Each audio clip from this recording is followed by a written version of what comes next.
Class थी उसमें अपन लोगों ने देखा था कि कैसे एसी से डीसी बनाई जाती है, और जो हमने रेक्टिफायर देखे थे, full wave rectifier, half wave rectifier, brush rectifier, उनके से जो पल्सेटिंग डीसी मिलती है, उनसे जो पल्सेटिंग डीसी मिलती है उसको हम प्योर डीसी में बदलने के लिए किसका यूज करते थे? फिल्टर का यूज करते हैं। ठीक, तो आज हम समझते हैं कि फिल्टर क्या होता है।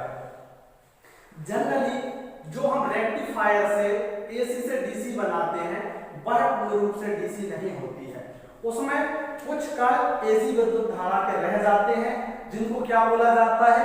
रिपल बोला जाता है। क्या बोला जाता है? रिपल बोला जाता है। ठीक, आपने कल देखा था कि हम हाफ वेव रेक्टिफायर में डीसी जो बनाते हैं उसमें ज्यादा रिपल रहती है। कहने का मतलब यह है कि उसमें जो एसी वाले कण रहते हैं वो ज्यादा रहते हैं, और जो हम फुल वेव डीसी बना रहे थे उसमें रिपल की मात्रा क्या होती है? कम होती है। ठीक, तो जो रिपल की मात्रा होती है उसको हटाने के लिए, या दूसरे शब्दों में बोले कि एसी को डीसी बनाने के बाद जो हल्के हल्के एसी के कण रह जाते हैं उनको हटाने के लिए और हम शुद्ध डीसी बनाने के लिए किसका यूज करते हैं? फिल्टर का यूज करते हैं। या दूसरी शब्दों में आपके पेपर में क्वेश्चन पूछा गया है कि रिपल को हटाने के लिए किसका यूज किया जाता है, या किस परिपथ का यूज किया जाता है, ठीक, या किस युक्ति का यूज किया जाता है, तो आप क्या बताओगे? रिपल को हटाने के लिए हम किसका यूज करते हैं? फिल्टर का यूज करते हैं। तो सबको समझ में आया? पल्सेटिंग डीसी को शुद्ध डीसी में बदलने वाली युक्ति क्या कहलाती है? फिल्टर कहलाती है। और यह अनेक मतलब यह 3-4 प्रकार के होते हैं, हम उनको समझने की कोशिश करेंगे। जो आपके सिलेबस है उसमें आपको 3-4 प्रकार के फिल्टर देखने को मिलेंगे। ठीक, जिसमें से जो पहला फिल्टर है वह है कैपेसिटर इनपुट फिल्टर, दूसरा फिल्टर है श्रेणी इंडक्टर फिल्टर, और तीसरा फिल्टर है चोक इनपुट एलसी फिल्टर, और चौथा है पाइप फिल्टर। ठीक, जो फिल्टर है वह भी कुछ दूसरी चीजों को साथ में मिलाकर एक काम करता है, जैसे कि तुम्हारा इंडक्टर हो गया, जैसे कि तुम्हारा कैपेसिटर हो गया।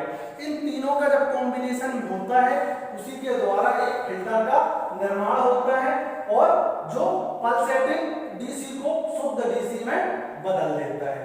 तो सभी को समझ में आया फिल्टर क्या होता है? ठीक है,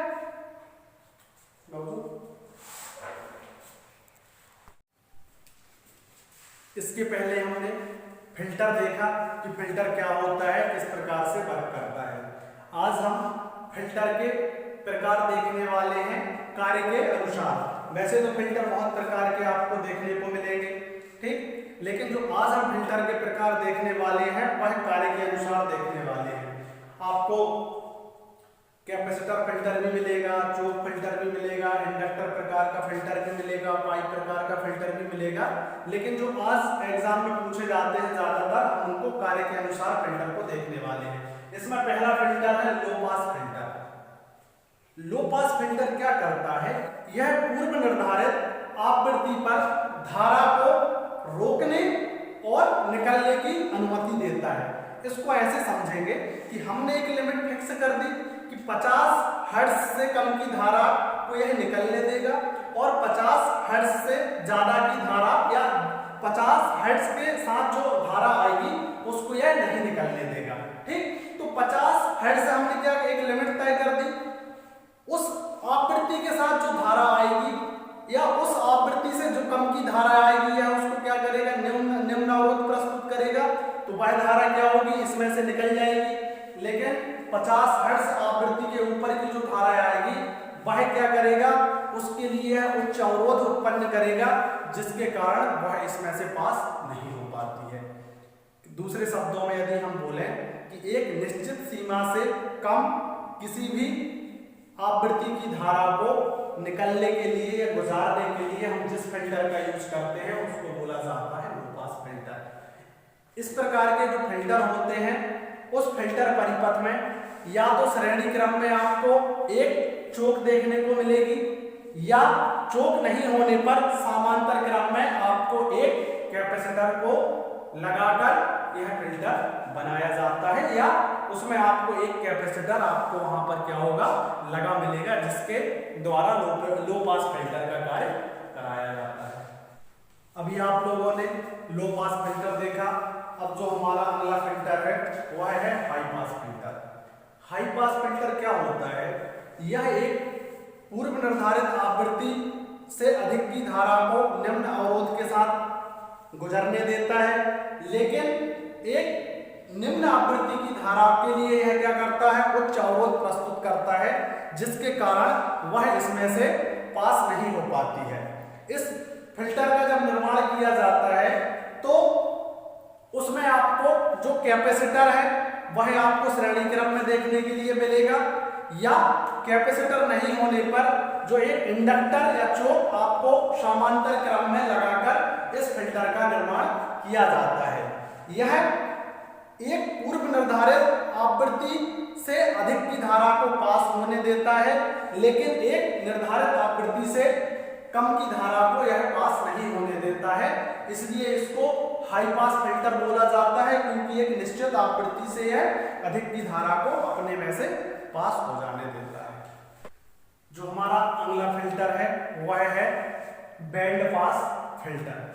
यह फिल्टर क्या करता है, एक निश्चित आवृत्ति की संकीर्ण समूह की धारा के लिए निम्न अवरोध प्रस्तुत करता है और अन्य सभी प्रकार की आवृत्ति धाराओं के लिए उच्च अवरोध प्रस्तुत करता है। इस प्रकार के फिल्टर के निर्माण में हम एक सीरीज रेजोनेंस सर्किट को श्रेणी क्रम में लगाते हैं और समांतर रेजोनेंस सर्किट को समांतर क्रम में लगाकर इस फिल्टर का निर्माण किया जाता है।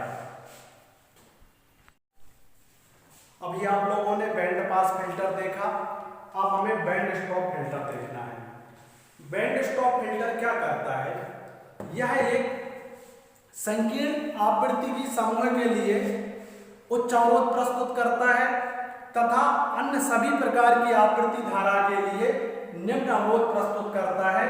उसे हम बैंड स्टॉप फिल्टर कहते हैं।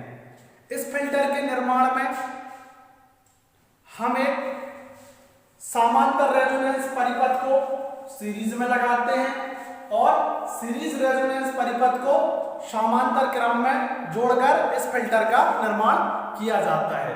इसके अलावा आपको और भी प्रकार के फिल्टर देखने को मिलेंगे, एल प्रकार के फिल्टर, टी प्रकार के फिल्टर, बहुखंडीय प्रकार के फिल्टर, ठीक। लेकिन एग्जाम में इनके बारे में कभी कभी पूछा जाता है, इसलिए इनको यहाँ पर डिस्क्राइब किया गया है, इनका एक्सप्लेन किया गया है।